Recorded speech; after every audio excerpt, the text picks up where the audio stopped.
नतीजों से कई सवाल भी निकल कर आए हैं। सबसे बड़ा सवाल कि क्या हिमाचल में 2022 की जंग में जयराम सरकार के काम बड़ा मुद्दा दरअसल ये होंगे। सरकार का जो कामकाज है एक बड़ा मुद्दा होगा क्या, ये बड़ा सवाल है। क्या 2022 में चेहरा बड़ा मुद्दा होगा या ग्राउंड का विकास होगा? क्या नगर निगम चुनाव के नतीजे आगामी चुनावों पर असर डालेंगे? तो बड़ा सवाल यह है कि क्या 2022 की जंग में सरकार के कामकाज पर जनता मोहर लगाएगी, सरकार के कामकाज के आधार पर जनता वोट करेगी। और साथ ही बड़ा सवाल यह भी कि क्या बड़ा मुद्दा क्या होगा, क्या सरकार का जो कामकाज आखिरी स्तर पर पहुंच पाया है या फिर अलग अलग जो मुद्दे प्रदेश की सियासत में छाए हुए हैं। और जो निगम के नतीजे सामने आए हैं, क्या 2022 के नतीजों पर भी इसका असर पड़ेगा? क्या 2022 की तैयारियों पर भी इसका असर पड़ने वाला है? निगम के नतीजों के मायने क्या निकलते हैं, सबसे बड़ा सवाल यहां पर यह है। दो जगहों पर कांग्रेस की जीत और एक जगह भाजपा का यहां पर निगम में भारी बढ़त मिली है। मंडी में एक तरफा भाजपा ने स्वीप किया है और दूसरी जगह भी भाजपा निगम में निर्दलीयों के समर्थन से सरकार का दावा कर रही है। मंडी में जो मुख्यमंत्री का क्षेत्र है, यहां पर बीजेपी ने क्लीन स्वीप किया, जबकि सोलन में कांग्रेस ने बढ़त बनाई और धर्मशाला में भी बीजेपी आगे रही, लेकिन यहां पर किसी भी पार्टी को बहुमत नहीं मिला है। चलिए, इन तमाम पहलू पर चर्चा के लिए हमारे साथ दो खास मेहमान जुड़ चुके हैं। उमेश दत्त जी हैं, बीजेपी का पक्ष रखेंगे, दीपक शर्मा जी कांग्रेस का पक्ष रखेंगे। आप दोनों खास मेहमानों का बहुत स्वागत है। दीपक जी, सबसे पहले मैं आपसे ही सवाल करूंगा। फिलहाल दो जगहों पर कांग्रेस को बढ़त मिली है, इस जीत को किस आधार पर आप देख रहे हैं और आने वाले जो अगले साल 2022 के चुनाव होंगे उस लिहाज से कितने अहम आपके लिए? भारतीय जनता पार्टी की जन विरोधी नीतियों के खिलाफ जनाक्रोश का फैसला है और ये फतवा है भाजपा के खिलाफ। जो भारतीय जनता पार्टी जिस तरह से जन विरोधी नीतियां बनाकर लोगों को तंग किया है, चाहे वो महंगाई है, बेरोजगारी है या प्रदेश की आर्थिक स्थिति है, प्रदेश की जनता ने भारतीय जनता पार्टी के खिलाफ फतवा दिया है और निस्संदेह 2022 के चुनावों के लिए कांग्रेस के लिए ये चुनाव जो हैं वो सेमीफाइनल के रूप में नजर आए हैं और लोगों ने सीधा सीधा इस सरकार की जुमलेबाजी के खिलाफ जो है वो फतवा दिया है, ये हमारा मानना है। तो दीपक जी, ऐसा क्या कारण आप मानते हैं कि मंडी में ये तमाम मुद्दे नहीं रहे? देखिए, मंडी में और धर्मशाला में दो जगह पे हमारे जो हैं वो जो भी कमियां रही, निसंदेह उसमें मंडी में एक सबसे बड़ी बात ये रही कि भारतीय जनता पार्टी ने अंतिम समय में सीएम का इमोशनल कार्ड फेंककर वहां पर चुनाव जीता और दोनों जगह पे भारतीय जनता पार्टी ने जिस तरह से, इतना तो अवश्य हुआ कि मुख्यमंत्री समेत सभी मंत्री जो हैं वो घुटनों पे आ गए, दर दर भटकने पे मजबूर हो गए, गली गली जाकर उन्होंने वोट मांगने पे मजबूर हो गए। अगर काम किया होता तो जरूरत नहीं थी कि आपको दर दर भटकना पड़ता, लेकिन वहां पर सारे मंत्रियों की फौज बिठाकर और मुख्यमंत्री का कार्ड मुख्यतः उस चीज को बनाया गया कि अगर यहाँ पे हार गए तो मुख्यमंत्री का पद चला जाएगा। ठीक है। इस चीज को बनाकर उन्होंने वहां पे वोट प्राप्त किए और दूसरी और कोई कारण नहीं है, क्योंकि भारतीय जनता पार्टी एक चीज में माहिर है, या तो खरीदो फरोख्त में या फिर दूसरा सत्ता का दुरुपयोग करके लोगों को ट्रांसफर का जो है वो दबाव डालकर लोगों को दूसरे तरीके से प्रलोभन देकर कोशिश की। लेकिन ठीक है दीपक जी, मैं लौटता हूं आपके पास। उमेश जी, मैं आपके पास आ रहा हूं। फिलहाल जो नतीजे सामने आए ये क्या रिफ्लेक्ट करते हैं, नतीजों के मायने क्या हैं, खास तौर पर जब शहरी वोटर पर बीजेपी अपना दावा करती है, शहरी वोटर्स का जो रुझान है वो भारतीय जनता पार्टी की तरफ माना भी जाता है, लेकिन इसके बावजूद कांग्रेस ने टफ फाइट दी है। 2022 के नतीजों में क्या रिफ्लेक्ट होगा? उमेश जी, मेरी आवाज आ रही है? जी बिल्कुल। देखिए, हिमाचल को आपको एक बार अगर आप समझे तो 80% से ज्यादा जो हिमाचल प्रदेश की जनसंख्या है वो गांव में निवास करती है और 20% के लगभग हिमाचल में शहरी क्षेत्र आते हैं। और अगर हम हाल ही में संपन्न हुए चुनावों के बारे में देखें तो पंचायत चुनावों में, जिला परिषद चुनावों में, बीडीसी चुनावों में भारतीय जनता पार्टी की एक तरफा जीत हुई है। दूसरी तरफ हम नगर पंचायत, नगर परिषद और नगर निगमों के आंकड़ों को भी अगर हम इसके ऊपर भी अगर हम स्टडी करें, इसको भी अगर हम ध्यान से इसमें जाएं, तो इसमें भी 80% से ज्यादा भारतीय जनता पार्टी की जीत हुई है। नगर निगम 4 बने और 4 नगर निगमों में मंडी में पूर्ण बहुमत भारतीय जनता पार्टी को है। धर्मशाला में भारतीय जनता पार्टी जो है वो नगर निगम बनाने जा रही है। Mayor, deputy mayor Bharatiya Janata party के बनेंगे। हाँ, एक जरूर बात है कि कांग्रेस एक सीट से बढ़त में सोलन में है और पालमपुर में जरूर भारतीय जनता पार्टी को एक, मैं ये कह सकता हूँ कि झटका लगा है। जिस तरह से पालमपुर एक ग्रामीण क्षेत्र को जोड़कर जो नगर निगम बनाया गया था, शायद हम उस नगर निगम की विशेषताओं को किस तरह से भारतीय जनता पार्टी की लीडरशिप में पालमपुर नगर निगम आगे जा सकता था, उसको हम समझाने में सफल नहीं हुए हैं। और ग्रामीण क्षेत्र और शहर क्षेत्र में कांग्रेस अलग भाषा बोलकर पालमपुर के मतदाताओं को मुझे लगता है कि हम समझाने में सक्षम नहीं हो पाए पालमपुर में। तो कुल मिला के नतीजों को अगर देखें तो 80% हिमाचल में ग्रामीण क्षेत्र में भी भारतीय जनता पार्टी जीती है और 20% शहरी क्षेत्र में भी निगम, नगर पंचायत, नगर परिषद को मिलाकर भी भारतीय जनता पार्टी जीती है। और पीछे जो चुनाव, चाहे वो लोकसभा का चुनाव हुआ, चाहे वो धर्मशाला और पच्छाद का उपचुनाव हुआ, उसमें भी भारतीय जनता पार्टी जीती है। और आगे आने वाले समय में, लेकिन उमेश जी, अगर जिस तरह से दावा किया गया कि सरकार के कामकाज पर एक तरह से मुहर भी लगी है, उमेश जी, जिस तरह से आप लोग ने दावा किया था कि सरकार के कामकाज पर मुहर लगेगा, लेकिन ऐसा क्या कारण रहा कि सिर्फ मंडी में ही आपको एक बड़ी बढ़त मिली, बाकी पालमपुर में आप पीछे रहे? आपने खुद इसका जिक्र किया, आपने कारण भी गिनवाए, लेकिन बाकी 2 जगहों पर भी आप लोग स्पष्ट बहुमत में नहीं आ पाए हैं, निर्दलियों के समर्थन से या बाकी समर्थन से। अगर वहां पर आप अपना मेयर बनवाते भी हैं तो क्या ये कामयाबी होगी? क्या ये सरकार के कामकाज पर मुहर होगी जैसा दावा आप कर रहे थे? देखिए, मैं कह रहा हूँ कि बात मुझे जरूर है। मंडी में हमें स्पष्ट बहुमत मिला है। धर्मशाला में हम नगर निगम बनाने जा रहे हैं। जरूर कांग्रेस सोलन में बहुमत, सोलन में कांग्रेस के पास है और वो बनाएंगे स्वाभाविक रूप से, और हम पालमपुर की हार को स्वीकार कर रहे हैं। लेकिन कल ही 5 नगर परिषद और नगर पंचायतों का भी चुनाव हुआ है, उसमें भी भारतीय जनता पार्टी ने सभी जगह बढ़त बनाई है। उससे पहले भी 21 जगह पर चुनाव हुआ नगर परिषद, नगर पंचायतों में, वहां पर भी भारतीय जनता पार्टी ने बढ़त बनाई थी। तो मैं ये कहता हूं कि ग्रामीण क्षेत्र में भी और शहरी क्षेत्र में भी आदरणीय मुख्यमंत्री जयराम उसके लिए शुभकामनाएं आपको। ग्रामीण क्षेत्रों में भी अगर आपको बढ़त मिली है पंचायत चुनाव में, लेकिन जो मेरा सवाल था खास करके धर्मशाला में और पालमपुर में आप लोग पिछड़ गए और धर्मशाला में भी बहुमत के करीब जाते जाते आप लोग अटक गए। यहाँ पर कारण क्या था? स्पष्ट बहुमत आप लोगों को अगर नहीं मिल पाया है शहरी? देखिए, मैं ये कह रहा हूँ कि धर्मशाला में तो जब से नगर निगम बना है कांग्रेस पार्टी काबिज थी, लेकिन पिछले कल भारतीय जनता पार्टी ने कांग्रेस से धर्मशाला नगर निगम को खाली करवाया है, छीना है, और मतदाताओं ने भारतीय जनता पार्टी के पक्ष में मतदान किया है।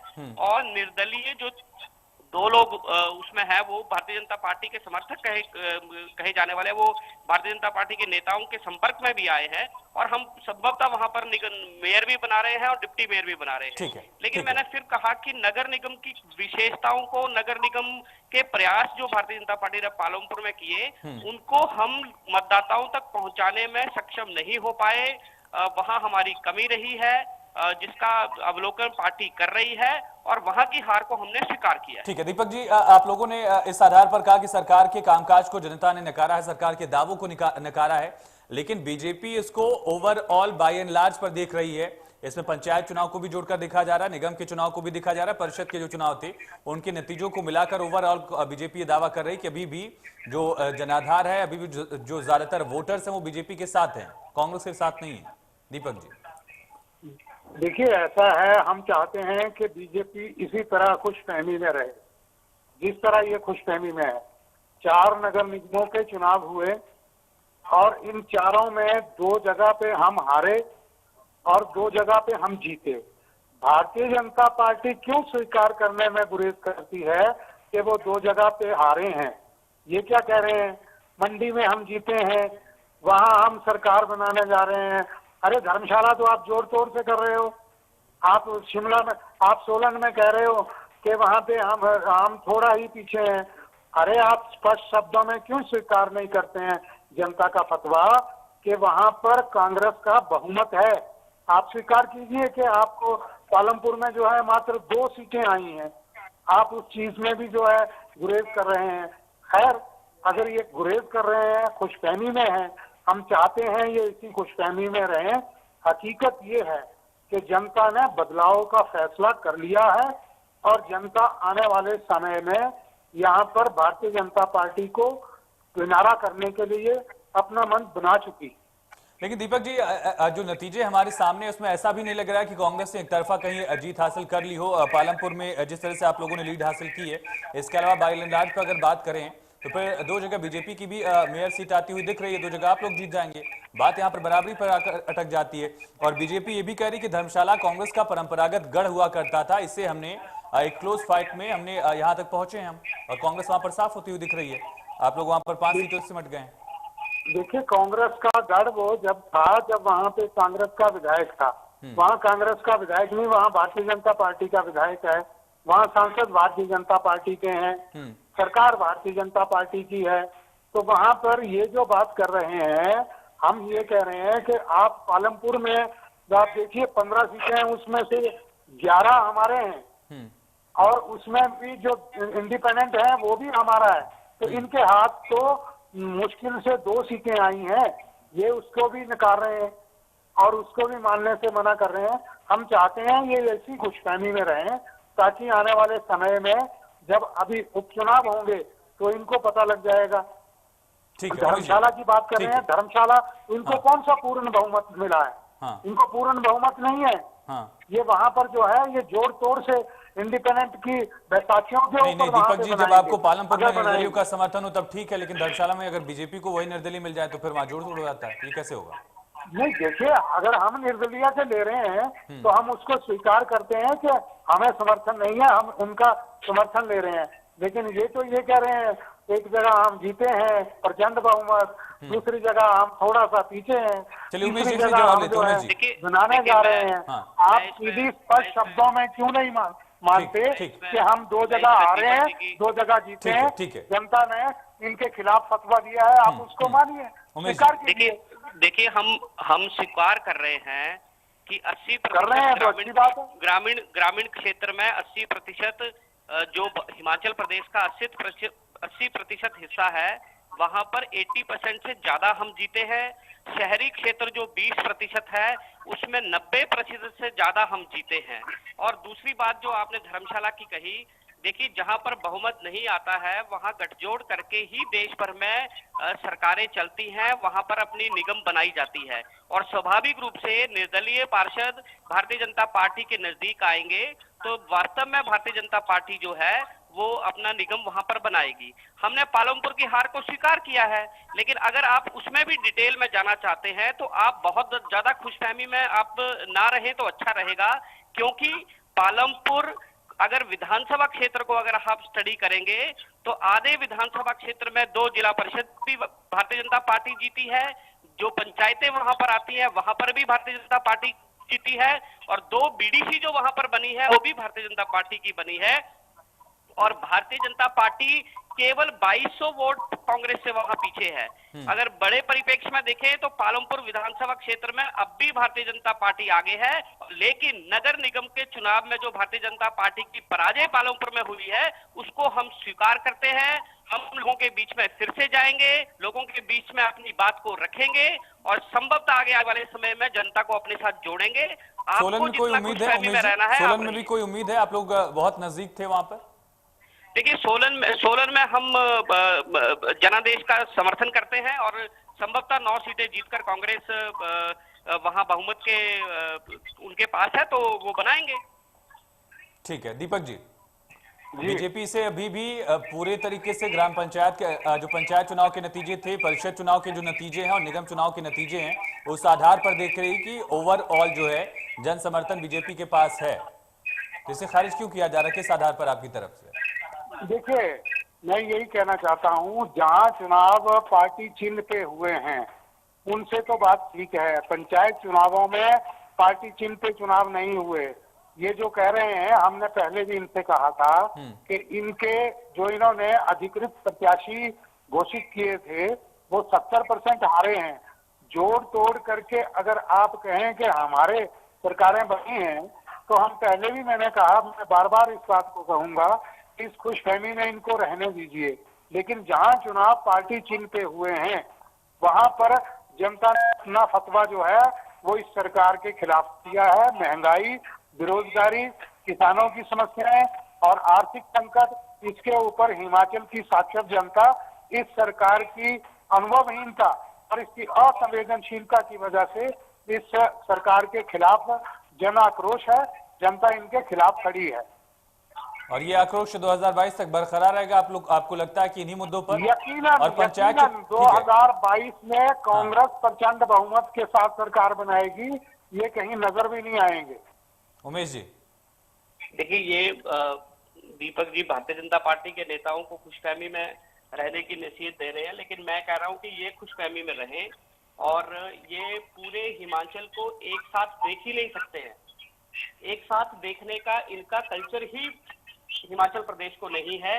ये ग्रामीण हिस्से को अलग देखते हैं, शहरी हिस्से को अलग देखते हैं, नगर परिषद को अलग देखते हैं, नगर निगम को अलग देखते हैं और इनका इस तरह का व्यवहार जो है उससे ही हिमाचल प्रदेश बहुत ज्यादा पिछड़ा है। लेकिन भारतीय जनता पार्टी की लीडरशिप जब जब हिमाचल में आई है तब तब हिमाचल को आगे लाने का काम किया है। वो चाहे आदरणीय शांता कुमार जी ने किया, आदरणीय प्रेम कुमार धूमल जी ने किया और अब आदरणीय जयराम ठाकुर जी कर रहे हैं। और संभवतः भारतीय जनता पार्टी जो है वो हिमाचल में जो एक ठीक है, मेरे पास वक्त कम है, बहुत छोटे छोटे एक एक रिएक्शन मैं आप दोनों नेताओं से चाहूंगा।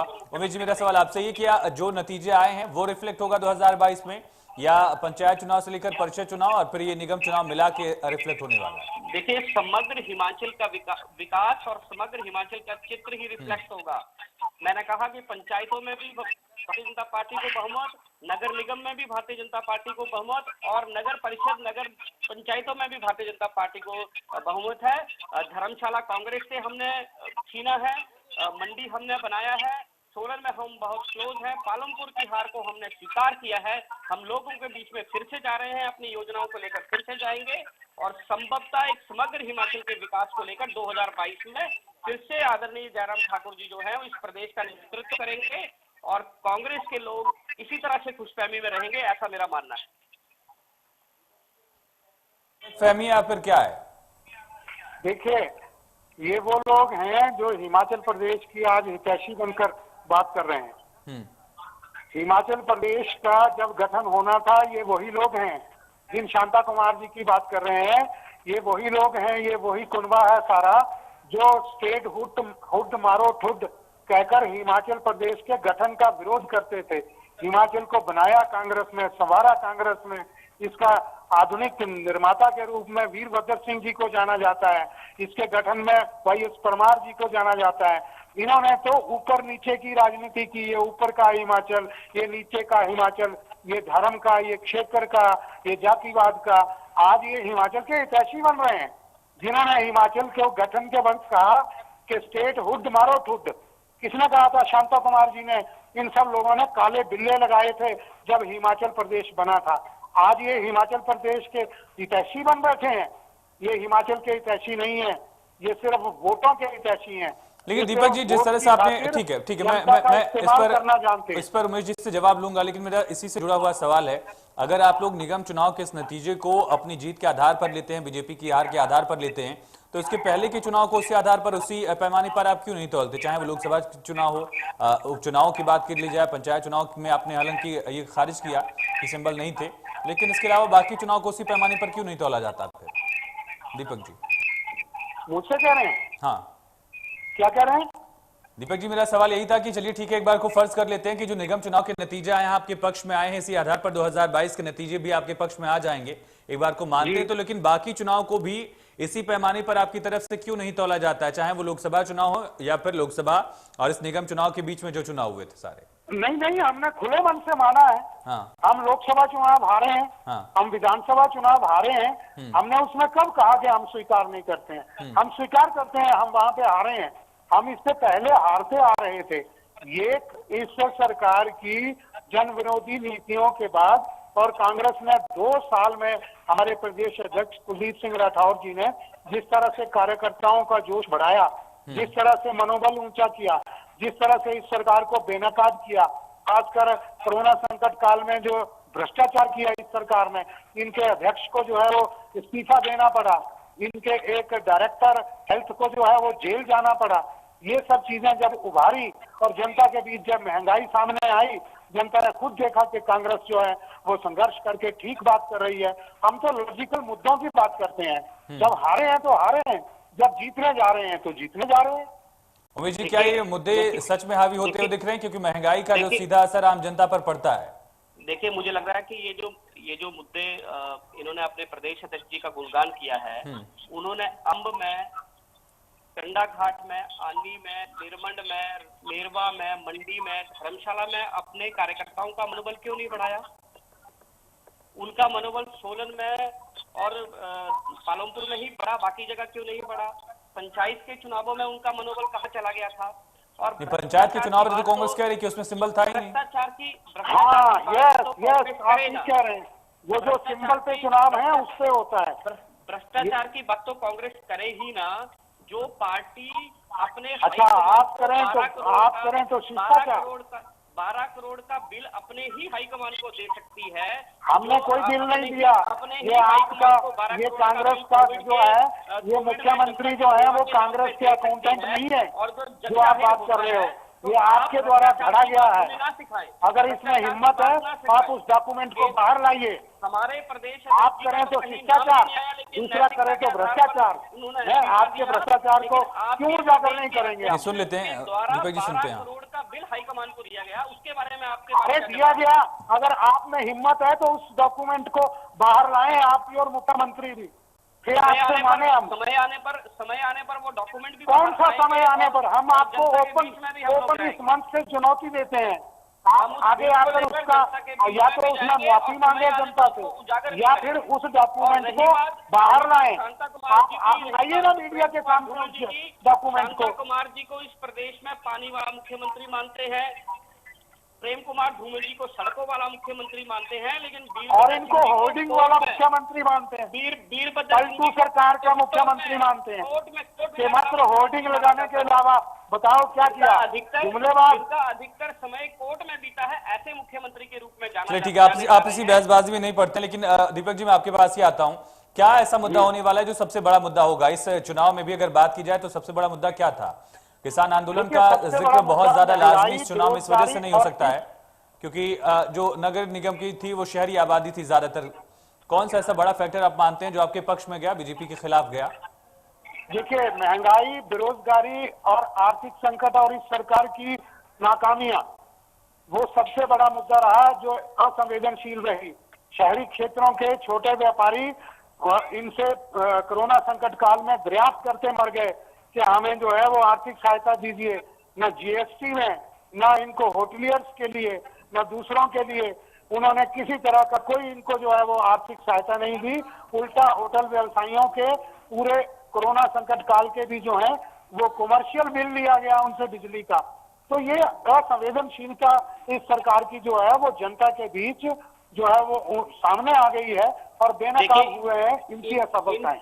लेकिन दीपक जी, क्या ये मुद्दे तब तक बचे रहेंगे 2022 विधानसभा चुनाव तक? और क्या आपसी गुटबाजी का जो कई बार सिलसिला सा दिखता है प्रदेश कांग्रेस में, उससे ऊपर आकर आप इन मुद्दों को जनता तक पहुंचा पाएंगे उतनी ही मुखरता से, और खास करके ग्रामीण आबादी में भी? इस चुनाव में कांग्रेस पूर्णतः एकजुट होकर चुनाव लड़ी है और कांग्रेस एकजुट है।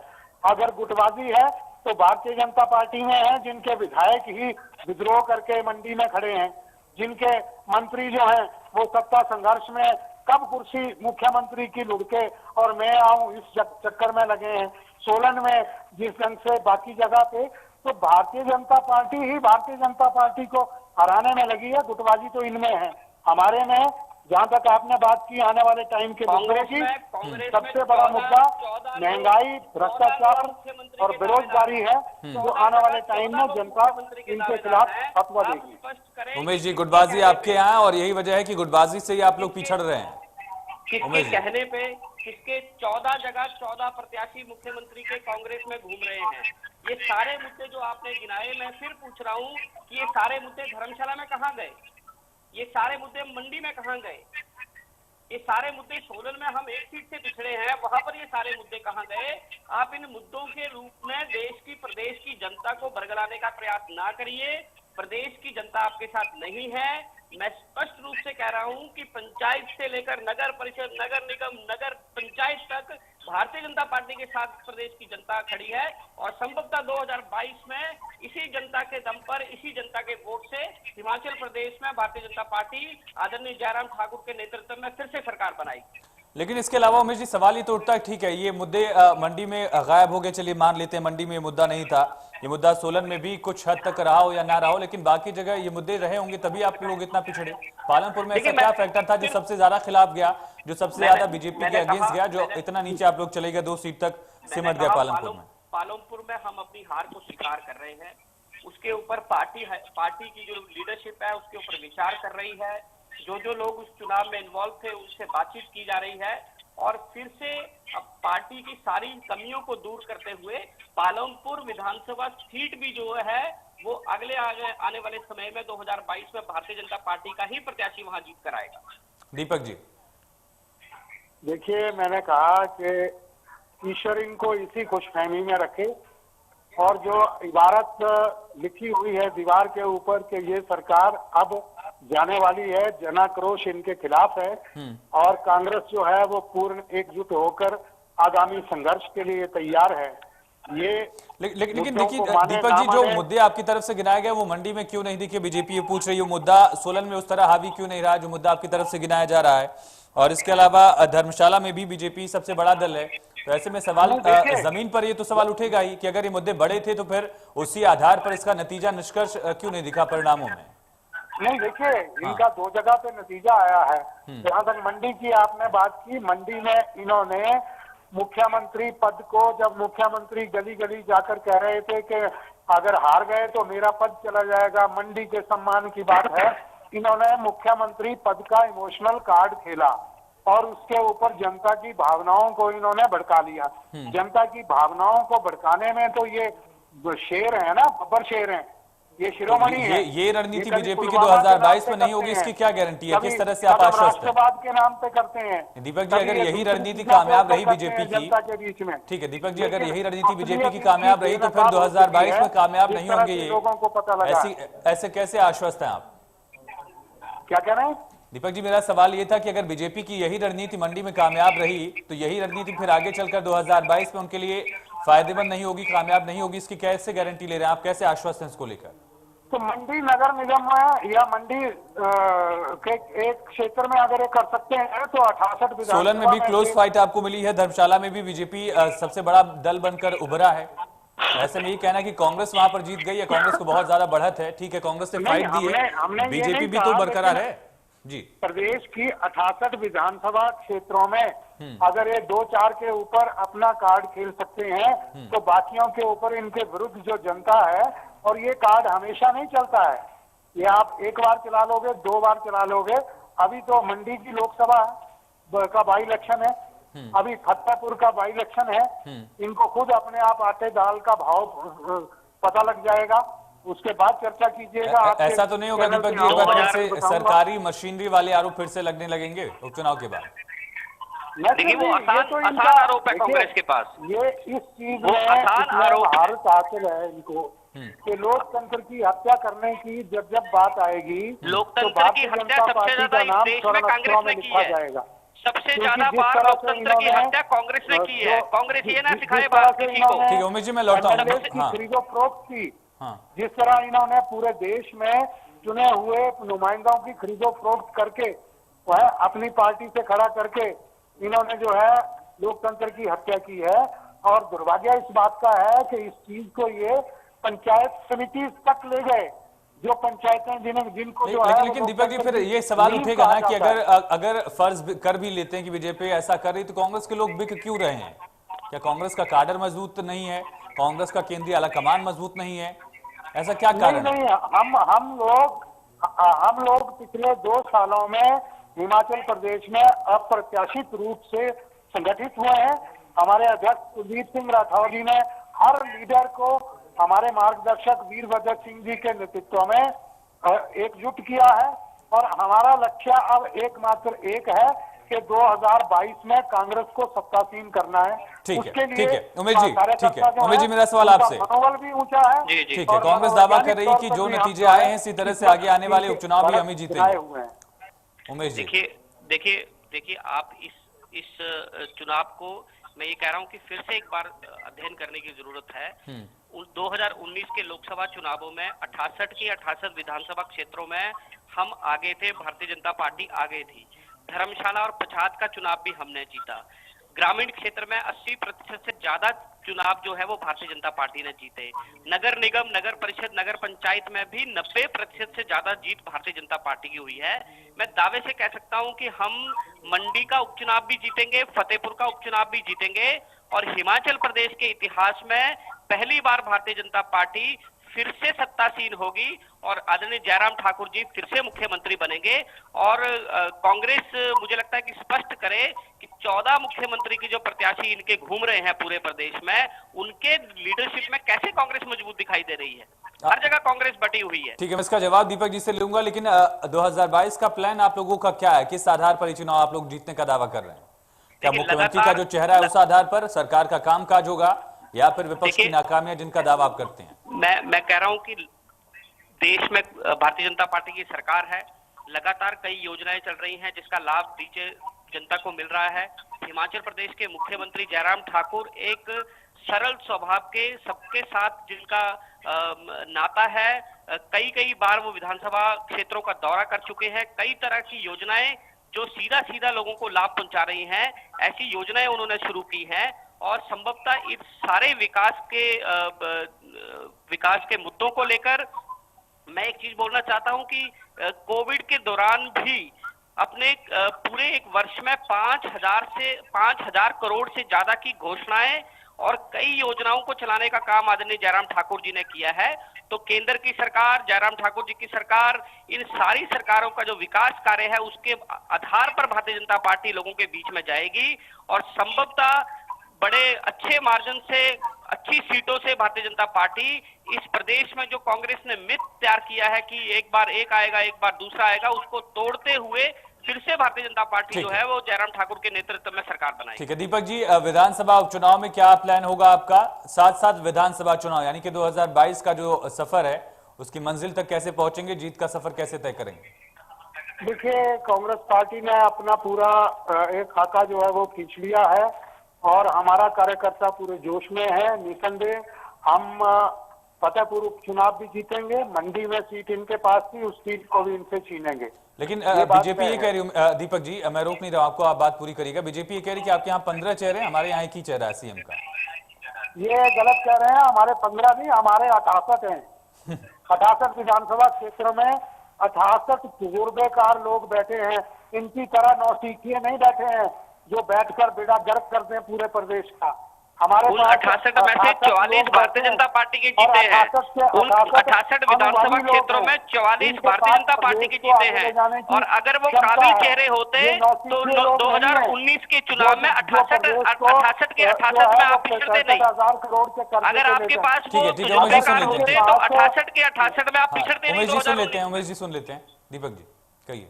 तो हमारे पास सब जगह तजुर्बेकार लोग हैं। जहां तक ये बात कह रहे हैं पिछड़ गए, इन्होंने जिस तरह से छद्म राष्ट्रवाद के नाम के ऊपर, इन्होंने जिस तरह से प्रदेश में आतंकवाद, जातिवाद, क्षेत्रवाद के नाम के ऊपर जनता को बरगलाया था। दीपक जी सवाल मेरा तो वही है कि बीजेपी की रणनीति अगर कामयाब रहती है, चाहे जैसा भी हो, वो रणनीति आगे कामयाब कैसे नहीं होगी? हाँ, 68 के 68 जगह पर आप तजुर्बेकार लोग होते तो 2019 के लोकसभा चुनावों में 68 के 68 में आप पिछड़ते नहीं। मालूम धर्मशाला और पछाद में आप पिछड़ते नहीं। और पंचायत चुनावों में, नगर निकाय, नगर निगम में आप पिछड़ते नहीं। इसलिए मैं फिर ये इस आपके चैनल के माध्यम से कहना चाहता हूँ कि भारतीय जनता पार्टी आम कार्यकर्ता की पार्टी है, आम जन की पार्टी है, और जिस तरह की विकास की धारा आदरणीय नरेंद्र मोदी के नेतृत्व में और आदरणीय जयराम ठाकुर के नेतृत्व में बह रही है, संभवतः मैं ये दावे से कह सकता हूं कि 2022 में फिर से इस प्रदेश में जयराम ठाकुर जी के नेतृत्व में भारतीय जनता पार्टी अपनी सरकार बनाएगी। लेकिन दीपक जी, बीजेपी के पास एक चेहरा है, कांग्रेस का वो एक चेहरा कौन होगा जो प्रदेश में कांग्रेस के कार्यकर्ताओं के लिए स्वीकार होगा, प्रदेश के अलग अलग स्थानीय लेवल पर जो नेता है उनके लिए स्वीकार होगा? ठीक है, आपने कहा कि विधानसभा उम्मीदवार जो होंगे अपने आप में एक चेहरा होंगे, लेकिन फाइनली ये बात जनता के जहन में भी तो आती है कि लीडर कौन होगा। देखिए, कांग्रेस पार्टी का एक इतिहास रहा है। कांग्रेस पार्टी ने कभी भी किसी तरह से पहले कोई भी चेहरा जो है वो डिक्लेयर नहीं किया है। कांग्रेस लोकतांत्रिक तरीके से जो विधायक चुनकर आते हैं वो फैसला करते हैं और फिर आलाकमान फैसला करती है।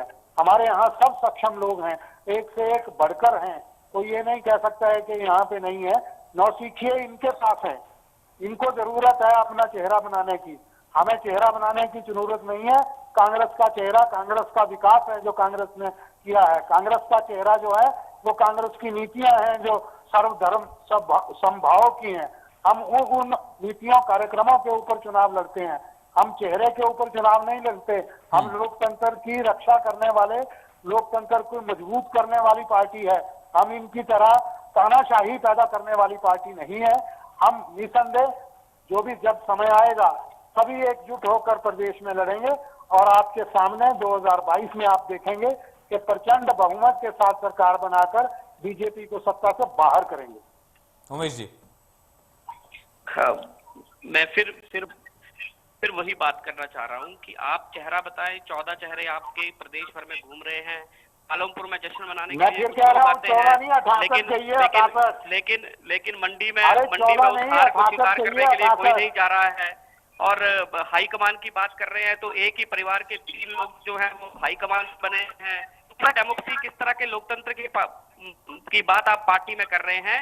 ये कांग्रेस की विचारधारा, कांग्रेस का लोगों के सामने जो है वो उजागर हो चुका है। इसलिए प्रदेश सहित पूरे देश में कांग्रेस की जो स्थिति बनी है वो इसी कारण बनी है। इसको दीपक जी आप स्वीकार करें, और आप इसको स्वीकार समय पर कर लेंगे तो ज्यादा अच्छा रहेगा, क्योंकि 2022 की हार के बाद जब आप इसको स्वीकार करेंगे तो उसमें देर होगी। लेकिन उमेश जी, एक मेरा सवाल आपसे इसी से जुड़ा हुआ, जिस तरह से निगम के जो नतीजे आए हैं, क्या उस आधार पर आगे की रणनीति बनेगी या फिर ओवरऑल जैसा आप दावा कर रहे हैं निगम के नतीजों को आप मान रहे हैं कि ये बीजेपी के लिए कामयाबी है? सिर्फ निगम के नतीजे, उसमें परिषद पंचायत नहीं? मैंने अपने शुरू में ही कहा था कि पंचायत, नगर नहीं उमेश जी, मैंने इसलिए आपसे कहा कि सिर्फ जो निगम के नतीजे हैं वो कामयाबी है या नहीं है? निगम के चुनावों में सोलन और पालमपुर पर विचार हम कर रहे हैं। पार्टी के जो वरिष्ठ नेता हैं वो इसके ऊपर विचार कर रहे हैं। संभवतः अपनी कमियों को हम चर्चा करेंगे और किस तरह से सोलन और पालमपुर की जनता का विश्वास हम जीत सकते हैं, उसके लिए हम फिर से प्रयास करेंगे। दीपक जी, मेरा सवाल आपसे भी यही है कि सिर्फ निगम चुनाव की अगर बात की जाए तो ये कांग्रेस के लिए कामयाबी आप मानते हैं या सिर्फ बीजेपी की नाकामी रही कहीं कहीं? देखिए, कांग्रेस के लिए निसंदेह ये जो अभी चुनावों के परिणाम आए हैं ये बहुत संतोषजनक है। कांग्रेस के लिए संजीवनी है। हमारे कार्यकर्ताओं का मनोबल इससे बढ़ा है। और जिस तरह से प्रदेश कांग्रेस अध्यक्ष कुलदीप सिंह राठौर जी ने एक पूरा नीति बनाकर, रणनीति बनाकर भारतीय जनता पार्टी को घुटनों पे लाया है, ये आने वाले समय में आप देखेंगे कांग्रेस कार्यकर्ता और प्रचंड होकर इस सरकार के खिलाफ मुखर होगा और 2022 में हम अपने लक्ष्य को प्राप्त करेंगे। एक मुद्दा जो सबसे ज्यादा हावी रहा इस निगम चुनाव में, और एक मुद्दा जो विधानसभा के उपचुनाव में, दोनों जगह हावी रहेगा, एक मुद्दा जो 2022 में रहेगा, सबसे बड़े 3 मुद्दे दीपक जी आपके लिए। देखिए, महंगाई, बेरोजगारी, भ्रष्टाचार, इस सरकार की नालायकियां, ये 4 मुद्दे जो हैं वो आने वाले समय में बहुत बड़े स्तर के ऊपर प्रदेश में अपना जो है वो आपको ठीक है। उमेश जी, आखिरी कमेंट में आपसे चाहूंगा, आपके लिए क्या बड़े मुद्दे होंगे सरकार के कामकाज से जुड़े हुए? उमेश जी, एक बार फिर बताएं। उमेश जी, मेरा सवाल यही था कि निगम चुनाव में कौन सा ऐसा बड़ा फैक्टर था जो आपके साथ गया, विधानसभा उपचुनाव में कौन सा ऐसा फैक्टर होगा जो आपके लिए रहेगा, और 2022 के इस महारण में कौन सा ऐसा बड़ा मुद्दा होगा जो आपके पक्ष में जन समर्थन लेकर आएगा? स्वाभाविक रूप से आदरणीय नरेंद्र मोदी जी के लीडरशिप में जो देश भर में कल्याणकारी योजनाएं चल रही हैं, आदरणीय जयराम ठाकुर जी के नेतृत्व में जो प्रदेश में कल्याणकारी योजनाएं चल रही हैं, भारतीय जनता पार्टी के कार्यकर्ताओं का समर्पण, भारतीय जनता पार्टी के कार्यकर्ताओं का जोश, ये सारे मुद्दे जो हैं वो 2022 में भारतीय जनता पार्टी। बहुत शुक्रिया उमेश जी। दीपक जी, आप दोनों का इस चर्चा में जुड़ने के लिए, शामिल होने के लिए, अपनी राय रखने के लिए। तो फिलहाल निगम चुनाव में जिस तरह से बीजेपी अपनी जीत का दावा कर रही है, कांग्रेस की तरफ से अपनी कामयाबी और जीत का दावा है, लेकिन इसी नतीजे के साथ आगे विधानसभा उपचुनाव की तैयारी में दोनों पार्टियां लग गई हैं, और साथ ही आगे का जो रास्ता 2022 विधानसभा चुनाव के नतीजों तक पहुंचेगा, उस रास्ते के लिए भी, उसके लिए भी लगातार अब रणनीतियां दोनों पार्टियों की तरफ से, दोनों दल की तरफ से बनाई जा रही हैं।